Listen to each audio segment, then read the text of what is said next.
artistry of the science, but also the artistry of the presentation. And I think you'll see that this evening as you hear his lecture. By way of introduction, I thought rather than read off a lot of awards and things like that, I would look into his past and try to work out maybe what brought him to the point of being such a creative and artistic scientist. He was born in Edinburgh in the midst of World War II. His parents were university educated, his father in agriculture. And when he was an infant, the family moved to a farm about 12 miles south of Edinburgh, a dairy and sheep farm. And even though it was so close to Edinburgh, it was actually a fairly remote and isolated location, and in fact had no electricity until he was 17 years old. Farming practices changed dramatically during the time that he was living on this farm, and mechanized equipment and machinery began to replace draft animals. He refers to this time in his life as the University of Life. He helped in many ways on the farm, including long hours during lambing seasons. There were 160 ewes on the farm, and helping to maintain the farm equipment. He created his own entertainment on the farm, working jigsaw puzzles, constructing gadgets, using his Meccano set, which is what we would call an erector set, I think, in the United States. He saw firsthand that cooperation between farmers was essential for success. And so this environment developed a strong work ethic, strong self-reliance, ingenuity, creativity, and an appreciation for cooperation and collaboration that he carried through his career and that led him to some of the most remarkable achievements. I'm struck, actually, that many of the students that come to the University of Montana for university education have a similar background, growing up on a farm, working, helping on the farm. After 4 years at a village primary school, he transferred at age 8 to a private boys' school, Melville College in Edinburgh. And this is where I think you could best say that he received a liberal arts education, including studies in Latin, English language and literature, French, history, geography, mathematics, physics, and of course chemistry.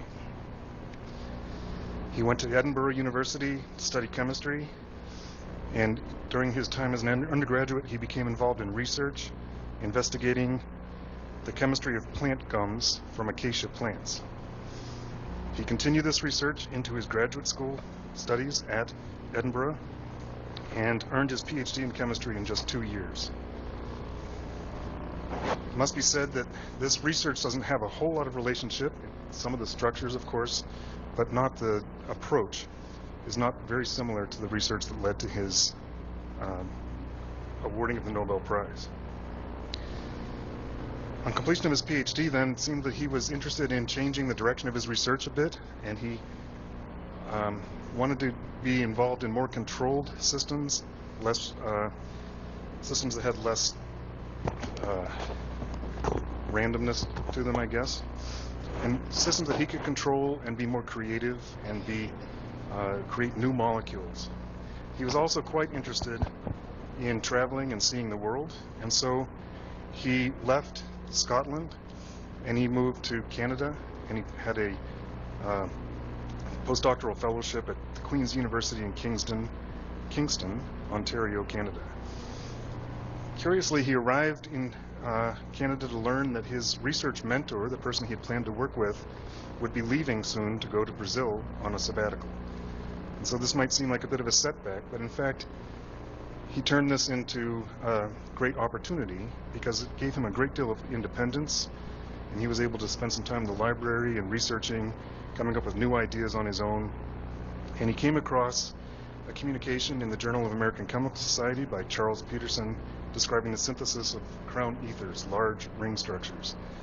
And this is something that will come back in his research later. So this began really a remarkable research career in which he was involved and became interested in template-directed synthetic approaches to generating molecules of unique structure. He went back to England actually from Canada, and started a position at Sheffield University. And I guess it's no secret that he didn't find the environment at Sheffield University to be quite as conducive to the research as he had hoped. So he left Sheffield for a short time to go to ICI, the Imperial Chemical Industries, and to do a fellowship there. And it was while he was there that he recognized the potential of a couple of pesticides that were being developed and sold by, had been developed and were being sold by ICI. A couple of these pesticides could be used to replace other compounds in supramolecular structures that he became interested in. And he could incorporate these with the crown ethers to form linked ring systems, or mechanically interlocking molecules, as he calls them. Circumstances at ICI required that he return to Sheffield, and he continued this research, and that research garnered a great deal of international recognition and acclaim. And he also continued to develop international relationships and collaborations across the world. He was recruited in 1991 to be professor of organic chemistry in Birmingham, also in England, and in 1997 to be Winstein Chair in Chemistry at the University of California, Los Angeles. And there he further developed the synthesis of mechanically interlocking molecules, and I think we will hear about some of those structures tonight in his lecture. In 2008, he moved to Northwestern University, where he introduced and commercialized more supramolecular structures, nanotechnology, and molecular machines. In the course of his career, he's authored more than 1,000 publications, which have been cited many thousands of times, and has given more than 1,000 invited or plenary lectures across the globe. Curiously, this is the second lecture he will have given in Montana, and this is his first visit to Montana. He is quick to point out that he did not work alone during these 45 years, or 50 years now, of research, but rather he developed and cultivated many international relationships and collaborations. He was a research mentor to more than 400 scientists from at least 50 different countries across the globe. His research has thus been stimulated and informed by many talented people with diverse backgrounds and perspectives. The story of his life and career has many twists and turns and circumstances that were frequently not as he had planned or as he had hoped. But he was able to draw on his considerable creativity, determination, and educational and experiential background to produce remarkable outcomes. It is a pleasure to welcome him to UM to share some of this experience and creativity with us. Please join me in welcoming Sir Fraser Stoddart to give his lecture entitled Mingling Art with Science.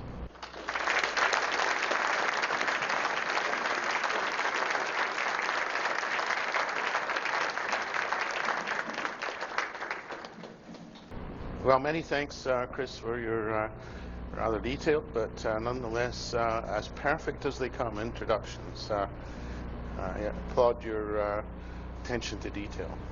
So, Mr. President, ladies and gentlemen, it's a delight to be here, and I'm going to, as the title tells you, do some mingling of art with science.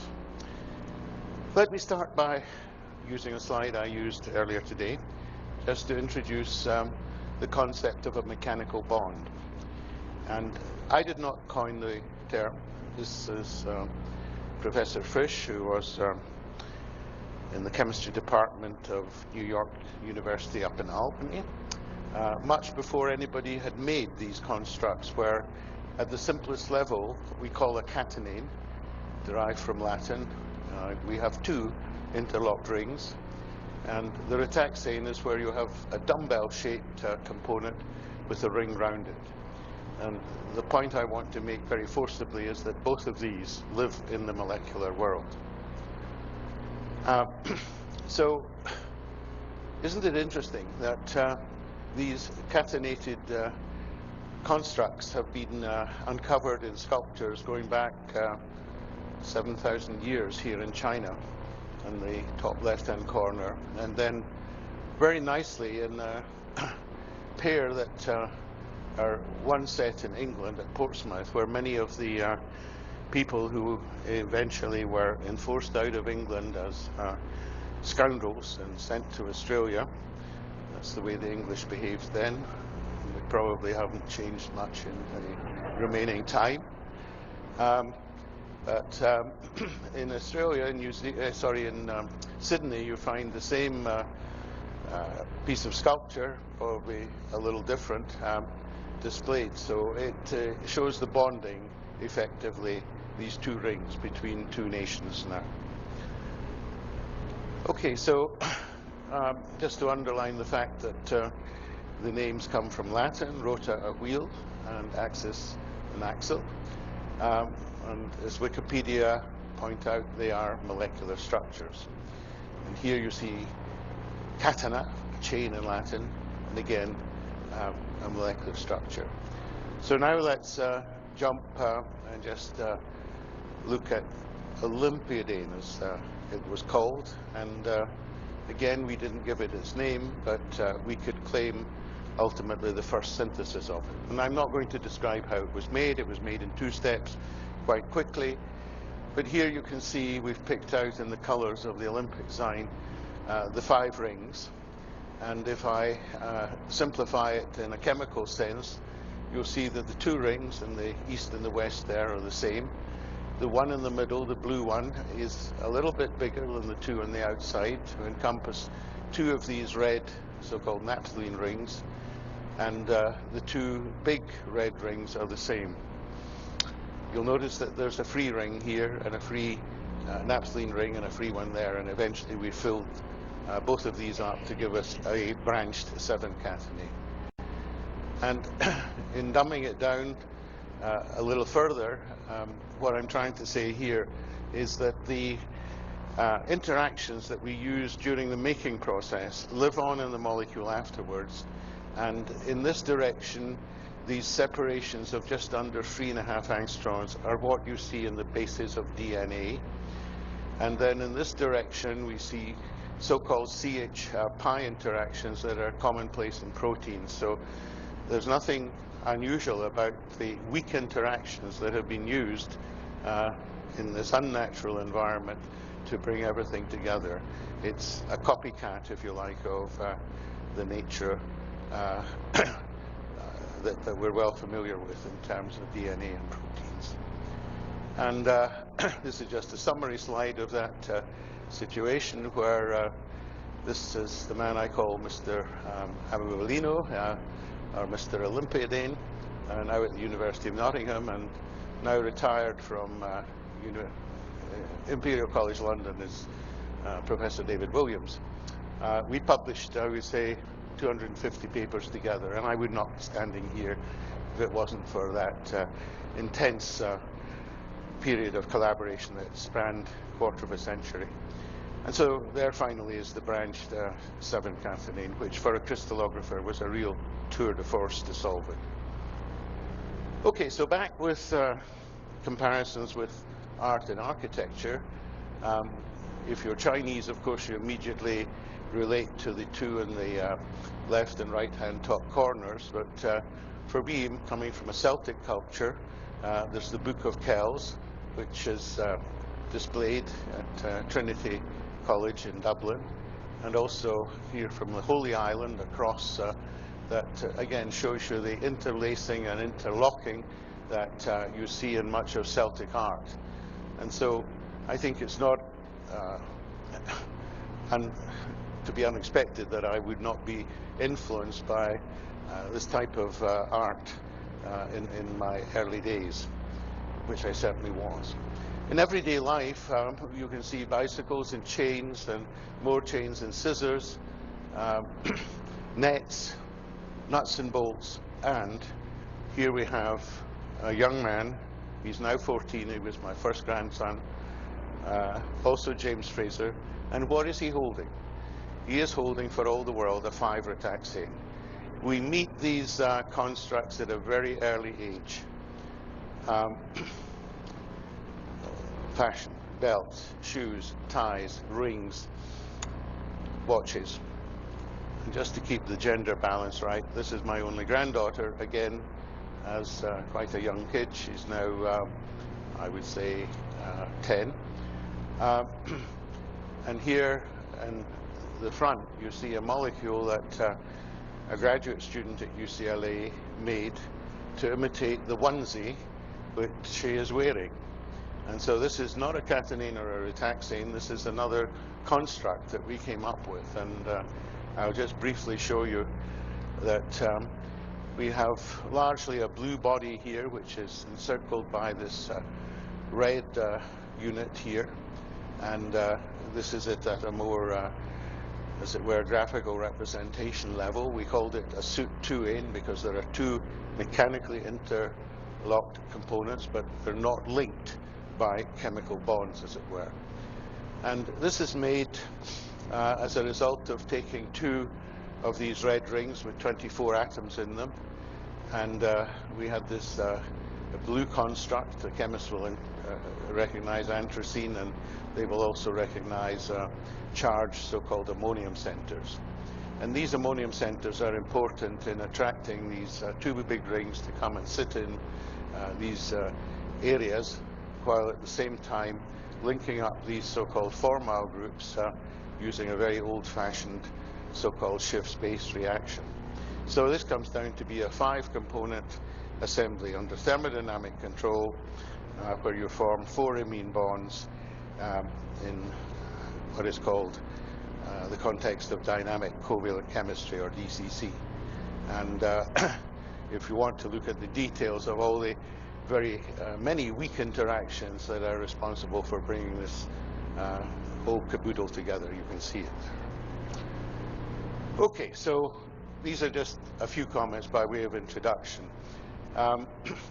Chemists are not finished yet. So if you're a mathematician, you give chemists a lot of opportunities to explore knotted situations that the mathematicians have worked out and given them particular descriptors where they use numbers.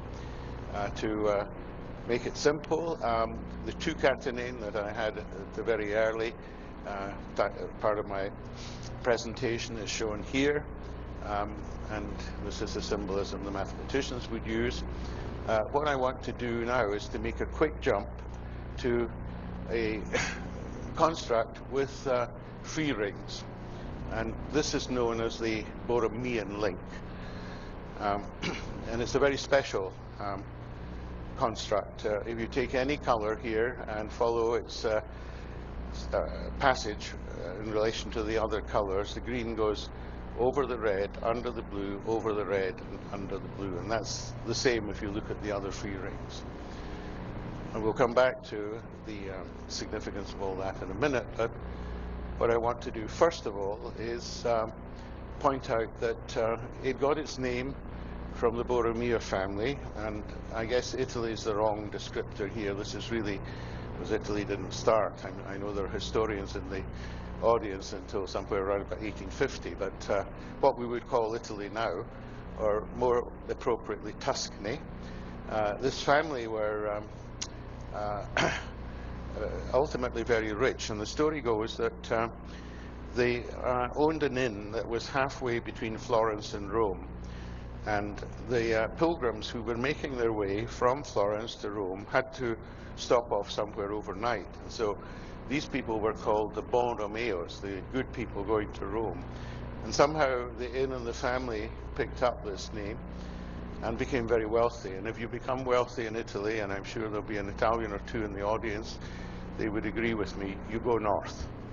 And so they headed up to Milano, as we know it now, and met up with the Duke of Milan, and he was one of the warmongers of the age. So he was making cannons to fight whoever was around at that time, and he needed money. So he got the money from the Borromeo family and traded to them his lands in Tuscany. And so nowadays, if you tour around this area, you will find this type of heraldry displayed at many gates to big houses that were owned by the extended Borromeo family, and there are the rings there.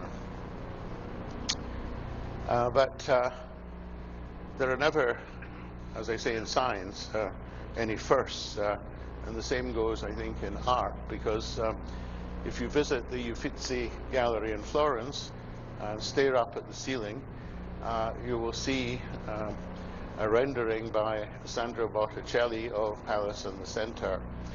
And again, on the dress of Pallas, you see these three interlocked rings. And I mean, basically, it's a family symbol that more or less says that there are three components to the family, and that they are so mutually interlinked that if you lost one of them, then the whole family would fall apart. But again, it wasn't just in Italy. If you go back to the 9th century, then you can find in Norse mythology a display that is not of rings, but of the same topology of triangles that are mechanically interlocked with the Borromeo topology. And this stone from Gotland is often referred to as Odin's triangle walnut.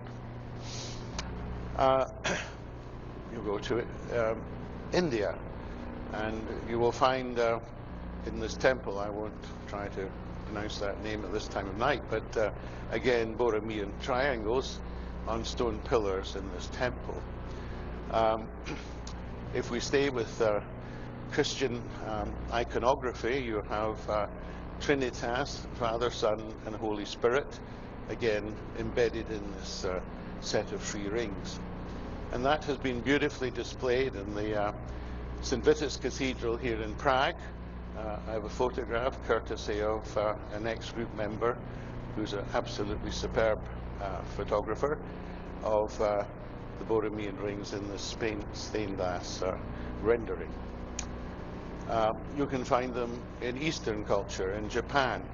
So in a Shinto shrine, you find these Japanese family emblems. And recently, I've come across them in Chinese culture. They're known as the burr puzzle. So now we see these wooden constructs, and you see the Premier of China giving a present to Angela Merkel, who incidentally is someone who was trained as a physical chemist. An actual wooden construct of the burr puzzle. In a more light-hearted vein, if you look at the map of the London Underground, you will find that Charing Cross also has the Borromean rings, to some extent with a bit of imagination, associated with them. And again, staying in a light-hearted vein, in New Jersey, Ballantine's beer boasts purity, body, and flavor using this symbolism. Okay, so if you're a mathematician, then you probably refer, first of all, to the Venn diagram, where, as I've said already, and I'll do it with a different color, let's take the blue with respect to the other colors. In interlocking, it's over, under, under. Now, that is fine if you're a mathematician, but we chemists like to see things in 3 dimensions. And so here is an orthogonal representation where if I took this red ring and say it's in the plane of the screen here, it sees the green one at 12 o'clock pointing out, the blue one at 3 o'clock pointing in, again the green one at 6 o'clock pointing out, and at 9 p.m. the blue ring pointing in. So if you haven't worked it out already, what are the topological consequences? Well, they are the following, that if we come along and cleave any of these 3 rings, the red one for example, then the blue and the green can float apart without cleaving. And the same goes for the green ring, and the same goes for the blue ring. So cleave one ring and the whole caboodle falls apart.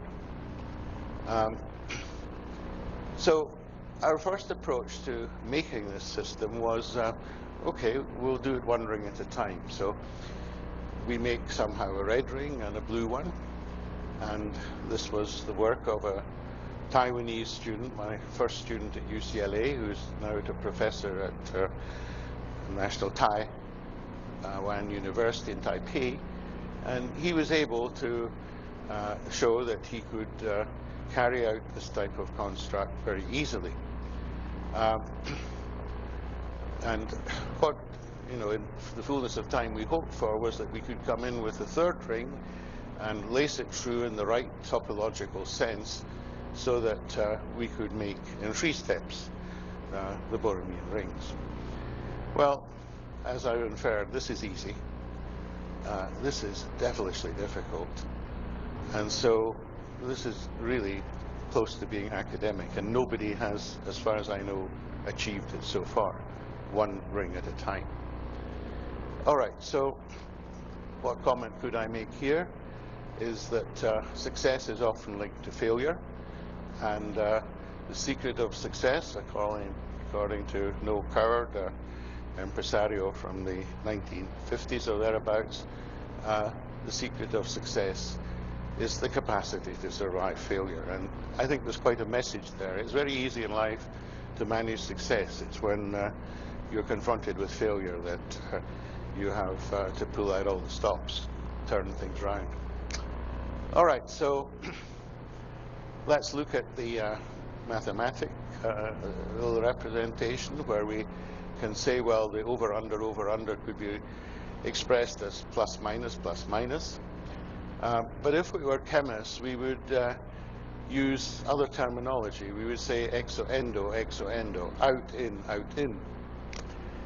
And so it occurred to some of the members of my group at UCLA that if we bent these rings and tucked in some metals at the points that are shown there, we might be able to make this molecular construct in effectively 1 fell swoop. And so we thought towards this area of dynamic covalent chemistry, which I have already mentioned in the context of the first soutane that I spoke about. And here you can see that we've got 6 pieces that we would describe, if I can translate, I think, from the Greek. They've got 3 teeth that are pointing in, and then another 6 over here, exo, that have 2 teeth, each of them that are pointing out. And if we could assemble these together somehow, and that somehow would be 6 transition metals, well chosen, that there was a chance, as with that 2 soutane that which, remember, brought 5 components together, we would be able to bring 18 components together in a dynamic covalent chemistry way, where reversibility, proofreading, and error checking is the order of the day. And what the metal would bring to the scene would be geometrical precision. It would order the pieces, as you find in this whole area of coordination chemistry. And so what it came down to was identifying, and these were 2 of the leaders, a couple of students that came from Birmingham with me from England, Stuart Cantrell and Anthony Pease. And what was in their thinking here was to have the 2 teeth that are pointing out these 2 nitrogens, and to have the 3 that are pointing in, the 2 oxygens here in this nitrogen, so that from the north and the south with the same constitutions, and the east and the west with the same constitutions, we could predict that they could be brought together with the same chemistry as you saw with the soutane. You form reversibly a so-called imine, and that would be the construct of 1 ring. And if they did this in the presence of a metal, who knows what would happen. So it was really a ride into the dark. And before we come back to the chemistry, I just want to point out that ultimately, after going through various different parts of his career, so I can hardly read this, but Stuart obtained his PhD at UCLA and was awarded a prize for it. He then went to Caltech and worked with Bob Grubbs, who I think very quickly after that won his Nobel Prize. He came back, Stuart, to spend some time at UCLA with me while I was the director of the California Nanosystems Institute, and then he returned to the UK. He was interviewed to have, what I'm missing out here, one of the jobs that he did while I was the director of the California Nanosystems Institute was to be effectively the assistant editor to something called Organic Letters. And I will be very honest, I don't think a manuscript ever passed my eyes. I just outsourced all of this to Stuart. And he changed his career ambitions from being a professor of chemistry, which he would have been really an excellent professor in my opinion, to going into publishing.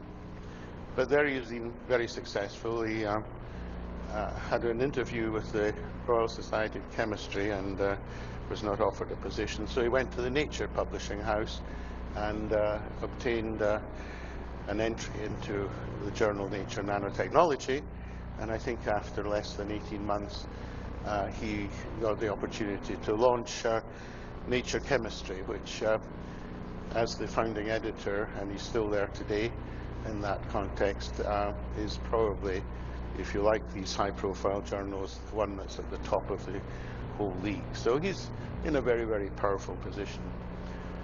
But having praised Stuart to the hilt, he had great ideas, but he wasn't so good with his hands at putting things together. And so we were rescued by these two, ultimately man and wife, who came from Canada, from Alberta, from University of Alberta, Edmonton. And Kelly Cheekchak in particular, and here I show you they ultimately had two twins, and they take some joy from the fact that the little girl here is just passively holding the Borromean rings in that metal context or plastic context, whereas the male of the duo is, of course, trying to rip them apart. Anyway, back to the chemistry, and it really was Kelly. Kelly was so much engrossed in what he was doing, and remember, when chemists are working, they're often beside this thing called a fume hood. I could go and talk to him, and it would be as if I wasn't there. He was just completely in his own world. And so it was all wrapped up with conditions, conditions, conditions, and what he came up with eventually were the components that Stuart and Anthony had brought to the world and said they should work, but hadn't managed to make them work. And with zinc acetate and trifluoroacetic acid and a bit of methanol and isopropanol at these temperatures, he got crystals. And you know, we were overjoyed at this point. And if you get crystals, as they say, you're very happy. And one thought that this would be a fairly automatic disclosure of, did we have something that was interesting? Not, but it wasn't. They were trawled around many laboratories here in the United States, and they either went into a big black hole and we didn't hear any more, or they weren't, according to the crystallographers, crystals that they could solve. And so happiness gave way to, this is just how we prepared them, to unhappiness as time passed. And I was up in Ottawa in 2003, and you live in Montana, so you probably only heard about this in the news, but of course if you lived on the East Coast at that time, it was a blackout. The lights went out all across the east coast of North America, including Ontario. And on the 14th of August, myself and a crystallographer were trying, Jerry Jerry Atwood, were trying to make our way from a UPAC meeting there to Vancouver to another meeting. Okay, this looks a little bit out of place, but this happens sometimes. Here is a Borromean embrace involving Stuart and Kelly and myself, so that if I break my hands and move away, you can see they can move away without breaking their hands. Okay, so I'm sorry, a little out of place. Anyway, this is my late wife, and it was, I should fill you in, with Jerry, we had to wait at Ottawa Airport for hours, and eventually got a taxi. It was the biggest line of taxis we'd ever seen in our lives. And we were able to go to Quebec, and Quebec had electricity. And we went to a Marriott, booked in, and went out and had a fine meal. And at that point, I said to Jerry, we have these crystals, nobody can solve them, will you have a go? And he did. So this was August. And so on the Tuesday, the 25th of November, 2003, so this was after about 12 years fighting my wife's breast cancer, insidious disease. I learned from our oncologist what we already knew, that it had gone to her brain, and she always said, incidentally, she was much smarter than me, that she would throw the towel in then. And so she passed away in the early part of 2004. This was a black day, and you know, every black cloud has a silver lining to it. And I got back to the office feeling depressed, and there was the image of the Borromean rings as solved by Jerry Atwood and his postdoc, Gareth Cave. And there's another display of it, the three picked out in the colors I've been using, red and green, blue, with the balls being zinc atoms, or zinc ions rather, and it is very highly symmetrical. As a little aside, because we're dealing with nanotechnology, I'll give you two views of it. You have Jessica Alba in Style in June of 2007 saying, it's dorky, but I like reading ScienceDaily.com. Nanotechnology blows my mind. At the other end of the scale, you have the Queen of England. So it was at this time that you referred to the knighthood. I find myself at Buckingham Palace, along with 3 other people who are being knighted and 96 others who are getting an honor. And you can see this rather short young lady. Oh, yeah, she was only 80-something at this time. She's 92 now. Has a very sharp knife on my right-hand shoulder, and I'm kneeling on a stool, and somewhere here, I think it is, this is the Lord Chamberlain, if you can think of Shakespeare, and he spouts out, may I present, Your Majesty, Fraser Stoddart for studies to chemistry and nanotology. At that stage, I go into a cold sweat. I mean, what am I going to say to her? Do I, whatever. Anyway, I get up, and she turns her gaze on me and said, he got that wrong, didn't he? And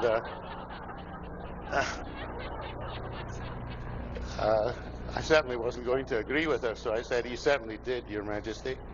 And what should it be then? Nanotechnology, she answered it. And she rose a lot in my estimation from that exchange. Ah, you got it right, ma'am. Incidentally, you know, in all this etiquette, you call her Your Majesty first time, and then she's ma'am after that. We have had endless training in all of this. It's about very small things, isn't it?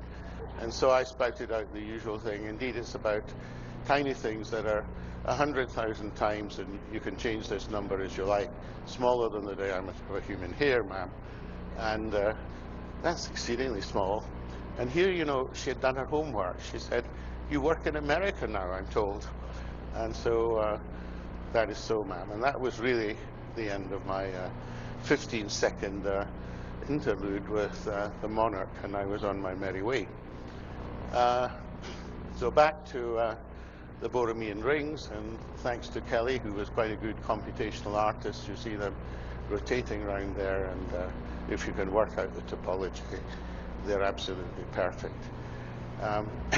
if you're a chemist and you want to think, well, how they might be made, well, this is just an artist's rendering, again, Kelly's, and it's probably quite far removed from the truth. The point is, in this dynamic covalent chemistry, people have little idea about how things actually happen, because all you get is the final product at the end of the day. Right, and so in comparisons, what have we got here? Well, we've other things that are interesting. We've got 6 metals, and they constitute the silver octahedron. And then we have no less than 12 oxygen atoms nestling into the middle here, and they constitute red cube octahedron. So we stumble across the plutonic and Archimedean solids, insofar as you've got the plutonic and the Archimedean ones. And if we go tracing molecules back to the Platonic tradition, Plato had commented that the most beautiful bodies in the whole realm of bodies were the tiny polyhedra, or are the tiny polyhedra. And he singled out the cube, the tetrahedron, the octahedron, the icosahedron, and the dodecahedron as the Platonic solids, and they were the first 4 associated with earth, fire, air, and water, and dodecahedron was associated with the ether. So that was at the time of Plato, and you can see that we still turn these up, these beautiful solids today. And so this was a defining moment in terms of our struggle with chemical topology, and I always show this piece of Burns because I think it's such a wonderful piece of poetry where you're full of pleasure, and it's one of the few 8 lines that he breaks into, if you like, in his time, King's English, away from Scottish dialect. So, but pleasures are like poppies spread, you seize the flower, its bloom is shed, or like the snow falls in the river, a moment white and melts forever, or like the borealis race that flit ere you can point their place, or like the rainbow's lovely form, evanishing amid the storm. 8 lines from one of his most famous poems, Tam O'Shanter. And notice that this remarkable man only lived for 37 years, fathered, I think, 19 children from many different women, but died when he was 37. There are more statues to him than any other human being, by the way, on the planet.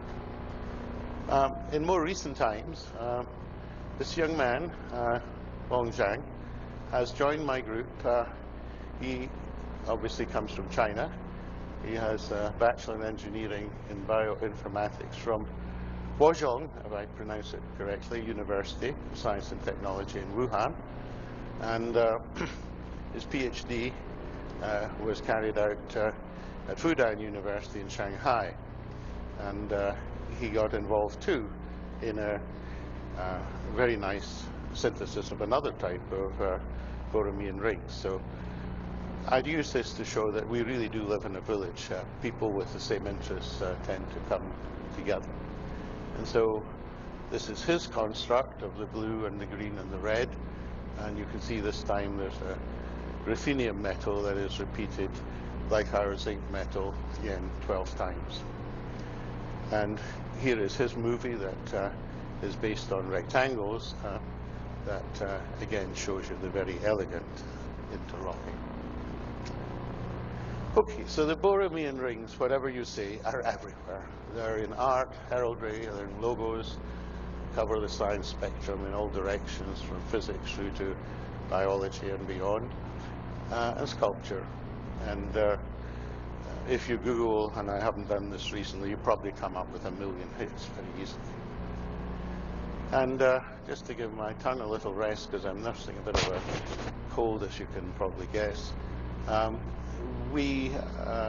when I say we, one of my graduate students at the time had the opportunity to visit here in Pavia the Borromeo College, where the students are looked after extremely well. It was arranged by this Italian chemist, Luigi Fabrizi, that we go on this visit. This is a view from obviously above. And what I'm now going to let happen is to show us, namely Carrie Mayer, my student, and myself, being taken on a private tour around the college, guided by Giorgio Milerio, who was a professor and still is, I think, of organic chemistry and vice rector of the college. And as we go around, I'll play La Donna Immobile from Rigoletto, as sung by, by Giuseppe Verdi, as performed by the late Luciano Pavarotti.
So the story there is the artists have a fairly relaxed way in terms of the topology. They don't always get it right. And I would say more often than not got it wrong.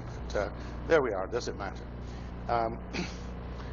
Right, so let's just talk about graduate student power, because Carrie was quite exceptional. She's now teaching in a liberal arts college in California, doing extremely well.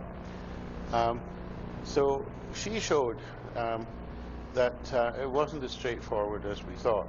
To begin with, we thought we only get the Borromean rings because we crystallized from this mixture of methanol and diethyl ether. One day, for whatever reason, she added some normal propyl alcohol to the methanol in a ratio of 3:1 and got completely different shapes of crystals. Instead of cubes, needles, whatever you want to call them, we got this octahedron. And this turned out to be another interesting, if you like, link or knot, just as famous as the Borromean rings, the Solomon knot. So it's actually a doubly interlocked 2-catenane. Remember, no two rings in this structure are mechanically interlocked. It's just the whole caboodle is as the Borromean topology I've explained to you. But here, now, we have the same two rings, take the red and the blue, but they've now become doubly interlocked in the Solomon knot.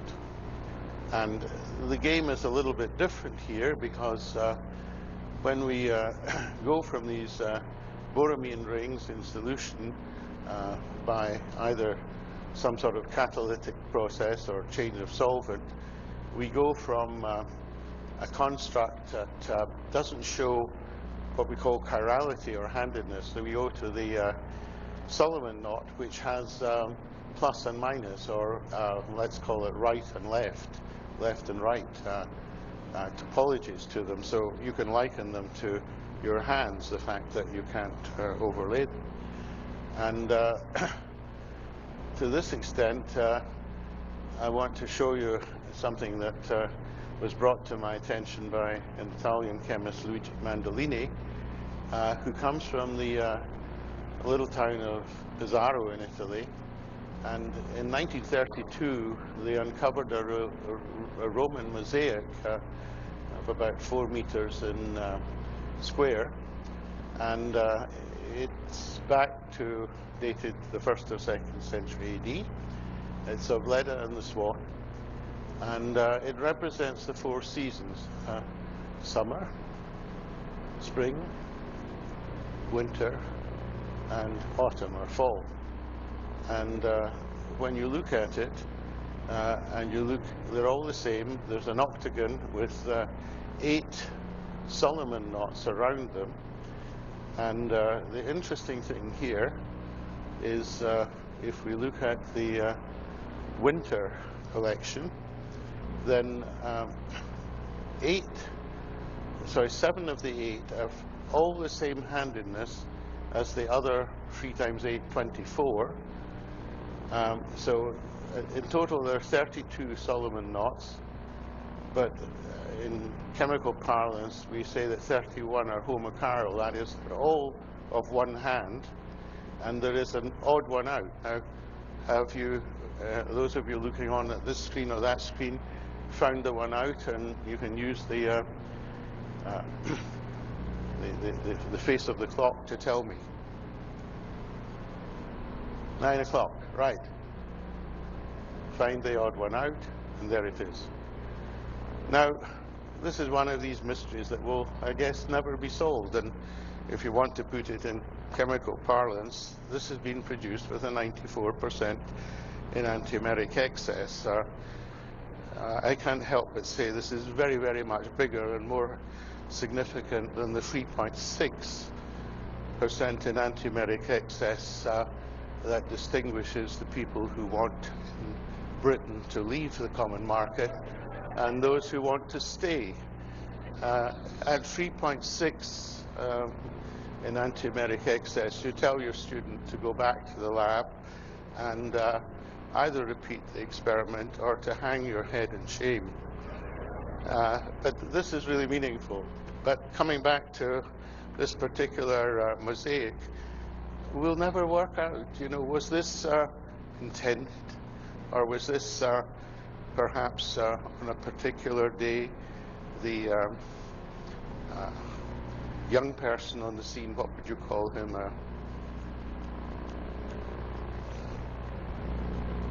Apprentice, that's the word I'm looking for, Chris. Thanks very much. Just went on his own direction, and I presume it was a man, and produced this rogue across here. We'll never know. So isn't it interesting?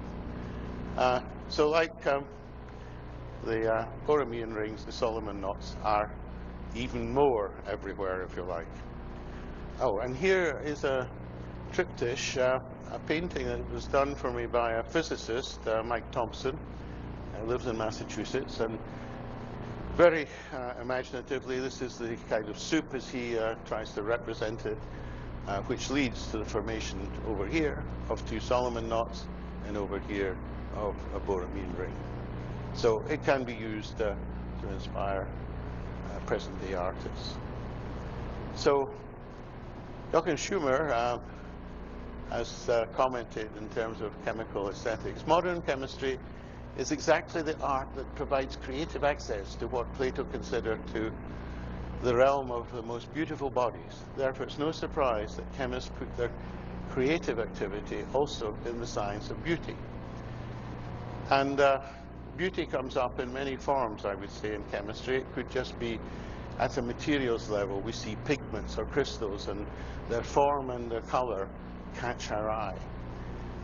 For those of us closer to the action, the actual chemical structure of the molecules contains very often something that is an eye of beauty, such as cubane, dodecahedron, or Buckminster fullerene. This is C60, that may well be familiar to many in the audience, which can be described as simply beautiful and beautifully simple.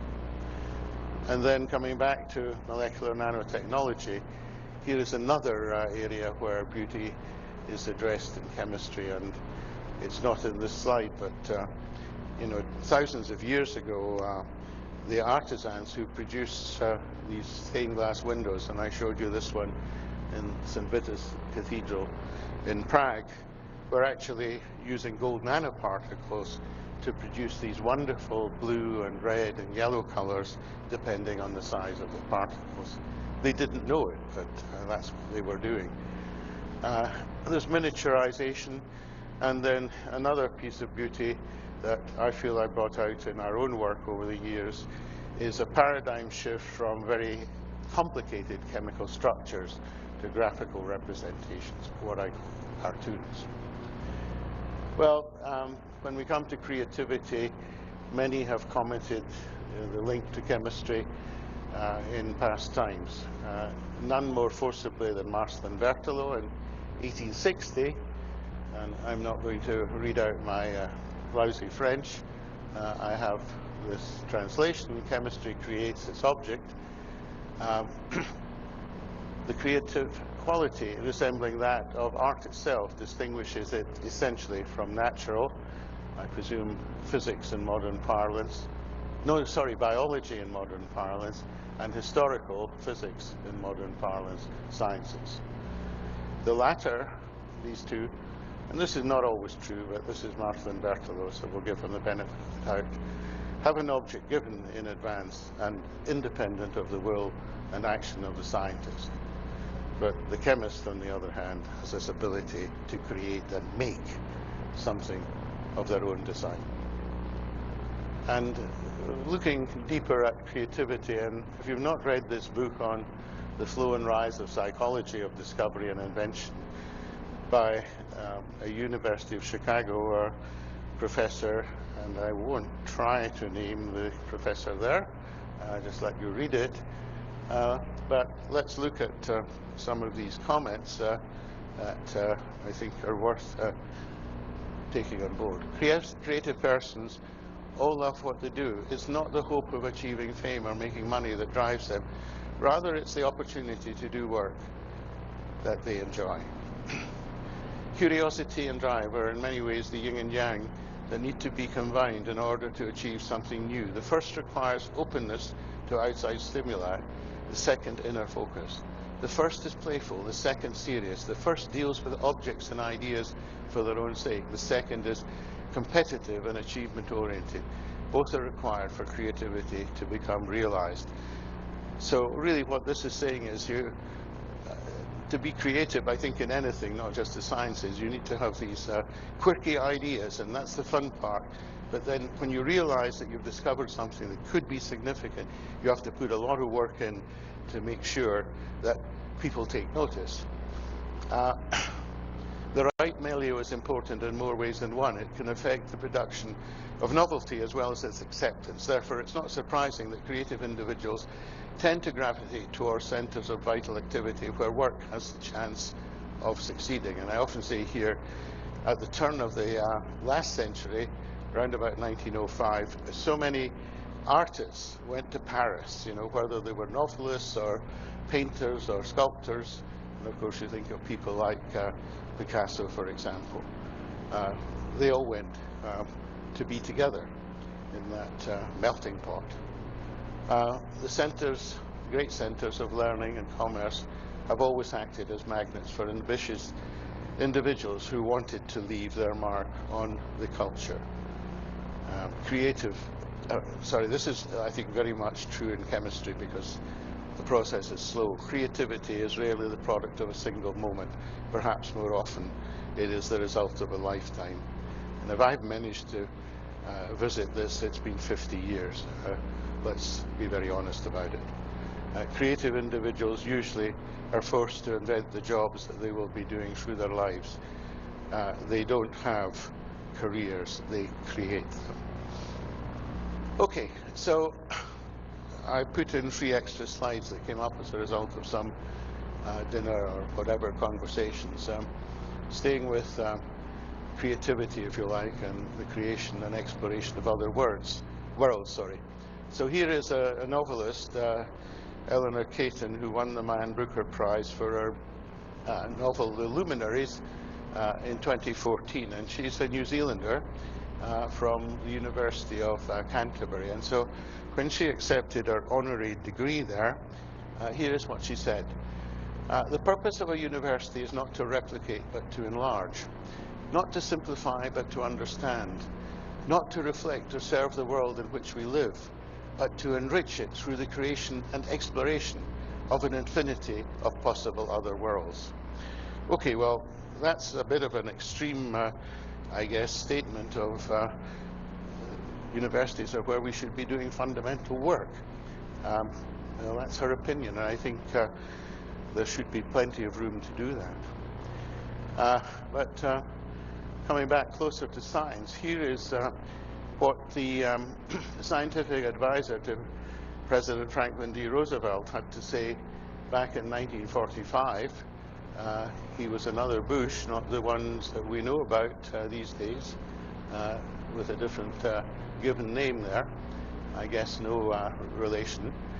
Read this: scientific progress on a broad front results from the free play of free intellects working on subjects of their own choice in the manner dictated by their curiosity for exploration of the unknown. And in more recent times, just last year, the retiring chairman of, or president of the Humboldt Foundation in Berlin, Helmut Schwarz, has a very interesting article in the first edition of Nature Reviews Chemistry with the intriguing title, On the Usefulness of Useless Knowledge. And he states that fundamental research gives young people the opportunity to head for new shores. In order to master the future together, the enthusiasm of young people is the most secure currency we have. And the principle of trusting people, rather than trusting a monitoring system based on distrust, has proved its worth. The principle of funding people, rather than projects, has withstood the test of time. And I think there's a huge amount of truth in these statements. All right, so back to just closure on this evening, and to put in context our journey, particularly with catenanes and rutaxanes and forays into molecular knots and boramine rings. Notice that there's just a little bit of noise on the time scale from, well, 1960 through to about 1990. And this was when we discovered our first catenane, or described it. Sauvage was in 83.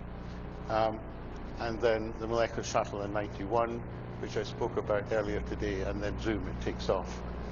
And not only in terms of publications, but the way in which they are cited, and the distribution of good quality and not so good quality. Where is it happening? In the United States, the UK, Japan, and China is obviously catching up fast. And now, finally, the book, The Nature of the Mechanical Bond, which is a bit of a play on Pauling's 1939 Nature of the Chemical Bond. And I've got a copy down here that afterwards I'd like to present to the President, who leaves something here at the University of Montana. It's a 6-chapter book. I would like to suggest that the introduction is highly readable. It's sort of written almost for the layperson. And then it gets a little bit more heavy going with synthesis under kinetic control, under thermodynamic control, and then molecular topology, which you were hearing about tonight, the Borromean rings of mechanical bonds, and then the subject of stereochemistry, which has been totally revolutionized with the advent of the mechanical bond. And then finally, no surprise, molecular switches, machines with mechanical bonds that I spoke about earlier today. Now, I've got to concede that it was a great joy to write this book because I wrote it with an ex-graduate student, Carson Bruns, who's now an assistant professor at the University of Colorado. And so that's my story, and I've been, I think, overjoyed to make this first trip to Montana. I hope both in my scientific seminar earlier today and in this sort of comparison of my science and other people's science with art and its very many different forms, that I've captured your imagination and you can take away from this presentation something that you will remember for a while.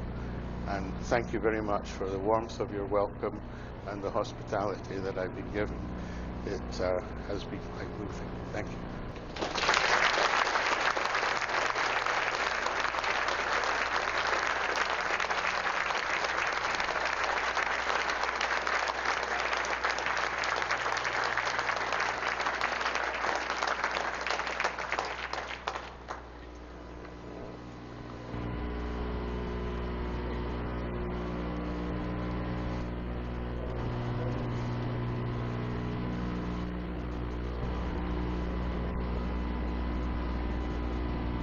Yes, please.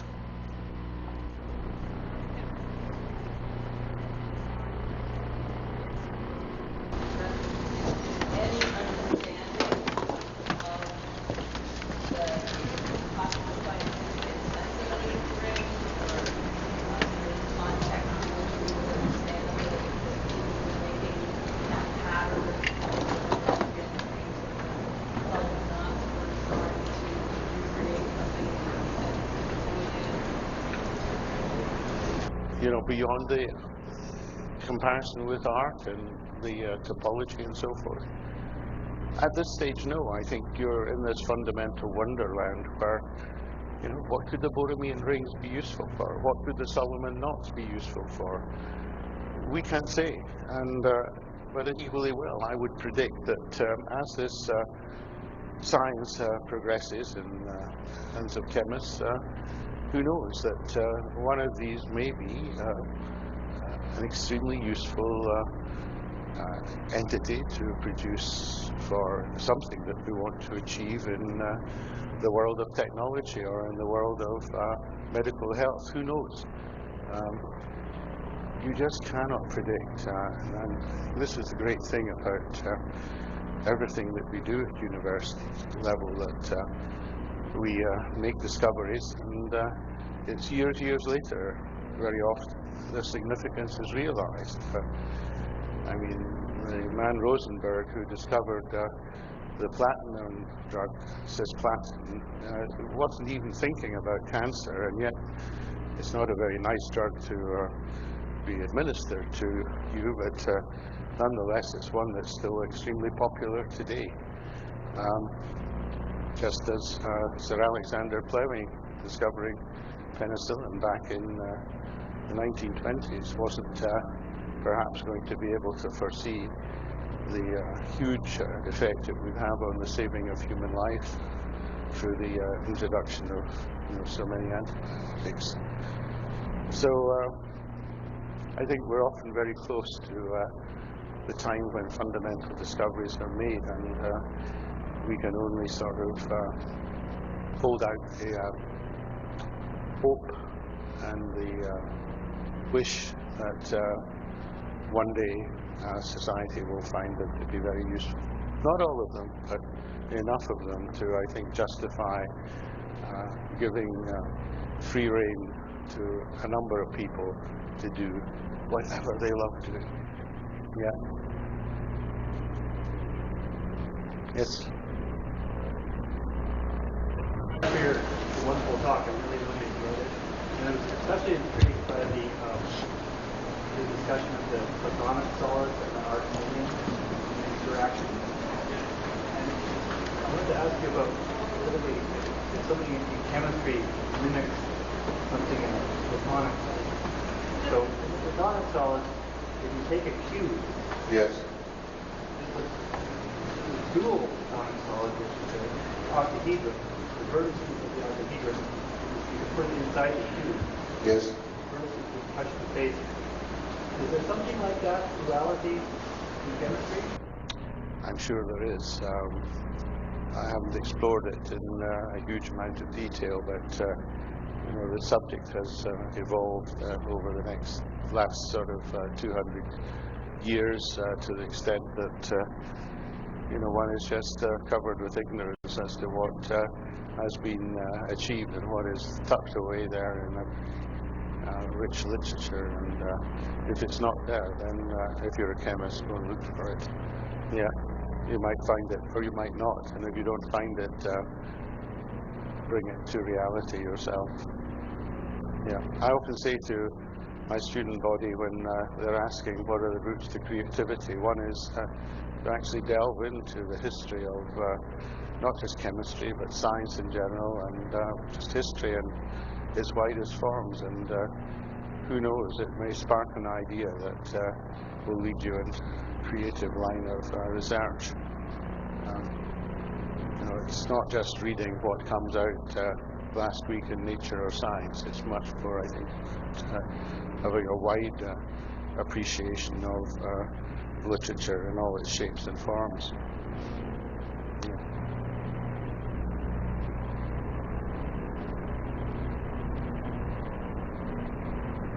Yes? You say something about the listening or possible future applications. Yeah, well, what I've talked about tonight, and even what I talked about earlier today, I don't see applications on a grand scale coming quickly. And, I made I think, comparison with the steam engine, I think earlier today, which was coming on the scene in the time of, I guess, the founding of this country around about 76, I hope I don't get it wrong. There were various players. There was James Watt, who was a member of that period of the gentlemen who were part of the Scottish Enlightenment, included David Hume and Robert Burns, of course, and the economist Adam Smith, and the chemist, actually, Joseph Black. They were all remarkable people. But it was the early 1800s before the steam engine found its way into, I presume, cotton and woolen mills, first of all, in the Industrial Revolution in what we now call the UK or England, and then into the trains that made their way across a small island, and then finally, of course, opened up major continents like this one, and Canada to the north, and India, and so on and so forth. I like to think that I've had the joy of doing this fundamental work. It's not always been that we've been superbly well funded to do that particular thing, but there's always been, I think, students, young people, who have not wanted to do something with any scientific application at the end of it. And more often than not, they're the brightest people that you have around you in a group of 35, which has been the size of my group for quite a few years. But in defense of,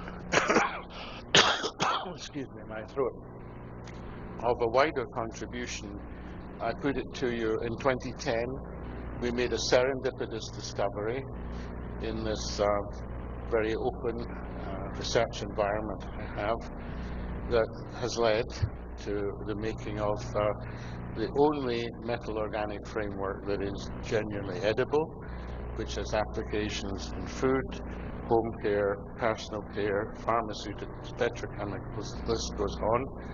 The company Panacea Nano is now marketing cosmetics, which I would never have predicted. On the 24th of May, we have a group of people coming from the Middle East. They're going to invest $70 million in the marketing of this product. It's all happened in 2 years. The other one, which I will put to you in terms of Montana being at the forefront of saying it's not good to be using cyanide to isolate gold from ore in gold mines.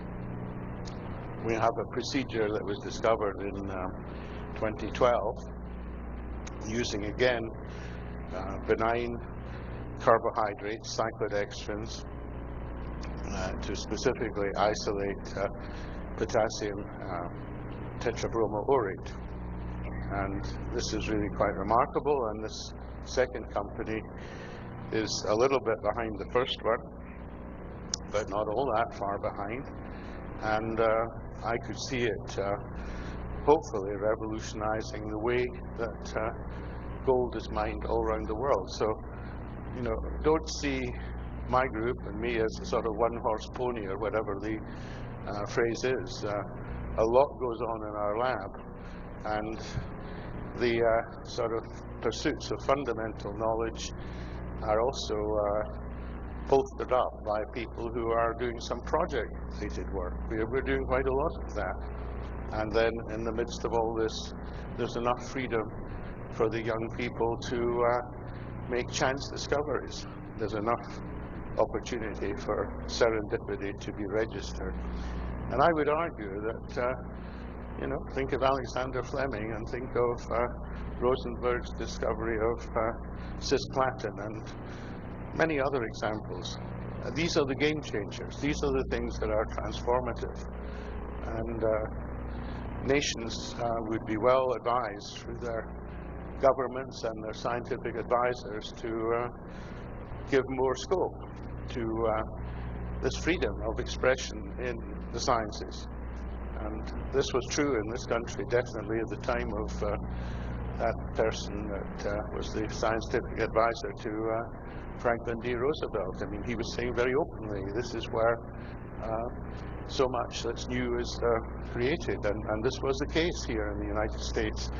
I think through the 50s, the 60s, into the 70s, it probably continues, but it certainly rose to a height of unequaled achievement during that period when, you know, the NSF, for example, was funding chemistry at a level that's probably an order of magnitude bigger than it is today. One would like, in many ways, to see a return to that type of, as it were, freedom of giving of the taxpayers' money to the best of the scientists. And that's the difficult thing to choose, of course, but there are ways of doing it to get on and come up with these really, really creative things.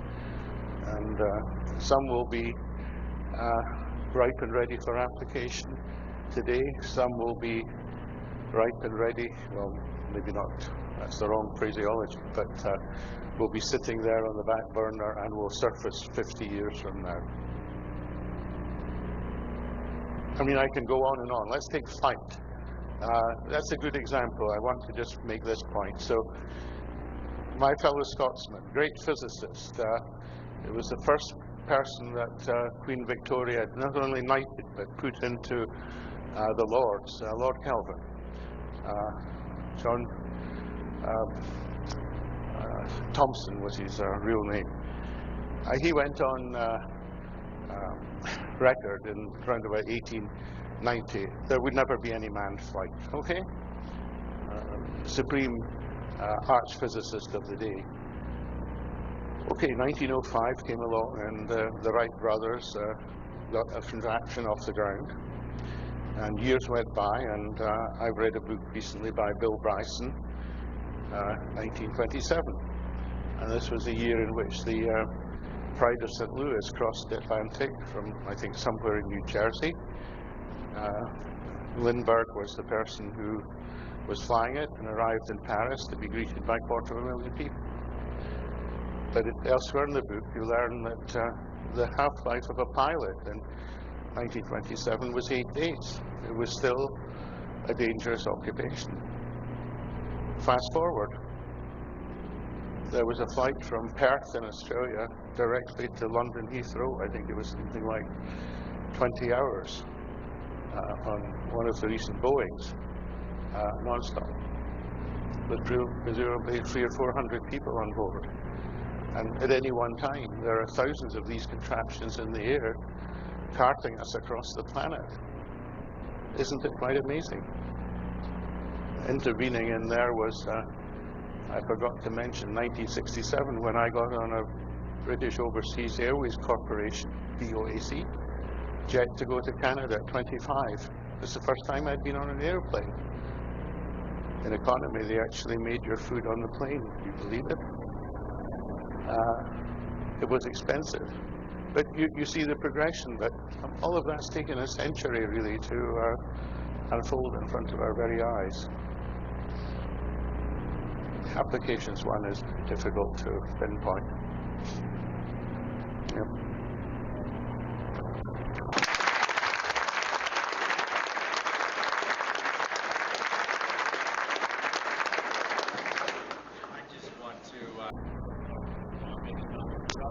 I think everyone can hear me. Sir Fraser, thank you for being here. We are honored to have a scholar of your stature here at the University of Montana, to have a lecture as engaging, as insightful as this evening's is a true joy. To see your ability to speak of nanotechnology and chemistry, and concepts of art and deep human understanding and engaging and fun ways has been a real pleasure. And the topic of mingling art and science is something that I think is emblematic of what makes this university so special, and the ability for experts across different disciplines to gain insights and gather previously unconsidered or new and innovative ideas, sometimes that take decades, even centuries, to see the full application of those ideas. Is something that makes this university so special. So thank you for being with us here this evening. Thank you.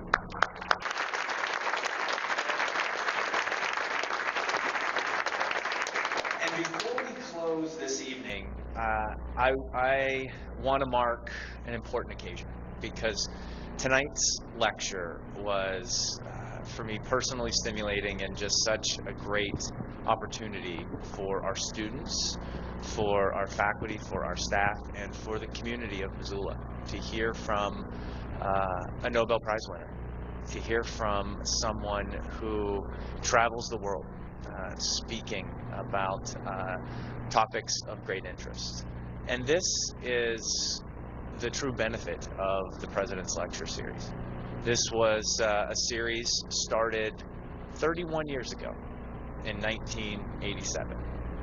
One of my predecessors, President Jim Cook, 5 presidents ago, started this lecture series, and he called upon a curious intellectual, a talent scout, a great academic, a great teacher, to champion this lecture series, to be responsible for bringing speakers to this university, to this city.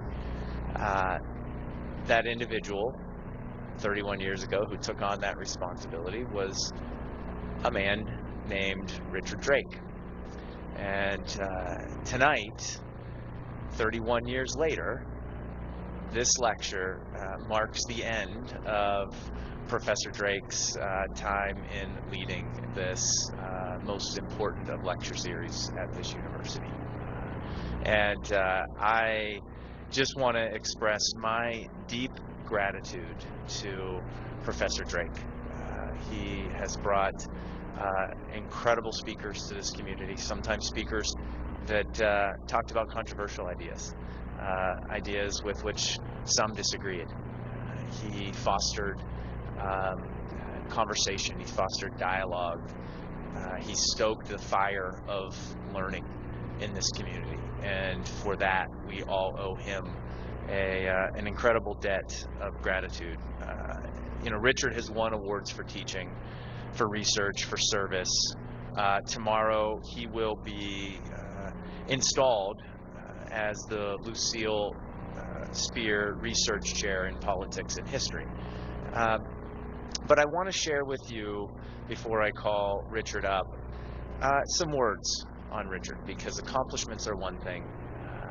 How one handles herself or himself is what truly matters. And tonight I want to share with you some words written by Professor Albert Borgman, one of our Regents professors here at the university, the highest honor that a professor in the Montana University system can achieve. And Albert wrote of Richard, and I quote, "Everything Richard is and does has class. To begin with, it's Richard, not Rick, Dick, or Rich. He never shows up in jeans. And turning to things that matter, he bears himself with nobility," something Sir Fraser would appreciate. His speech is measured and polished.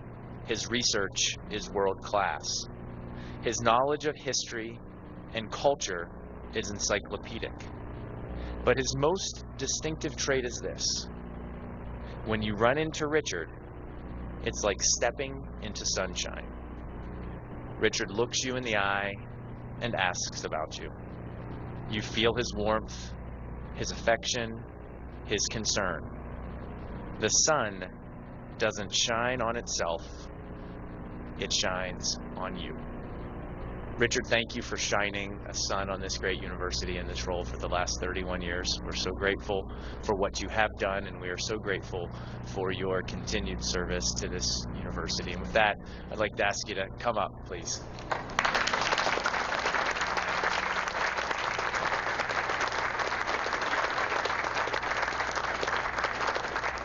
Now, over the course, we gave Richard some gifts earlier this evening at a dinner, but over the course of 31 years, Richard and team have produced just a number of, 31 actually, bills highlighting the lecture series. And I wanted to present this one of his final series, listing the lectures this year. And the inscription reads, "Dr. Richard Drake, thank you for 31 years of service to the University of Montana President's Lecture Series, 1987 to 2018. Thank you so much.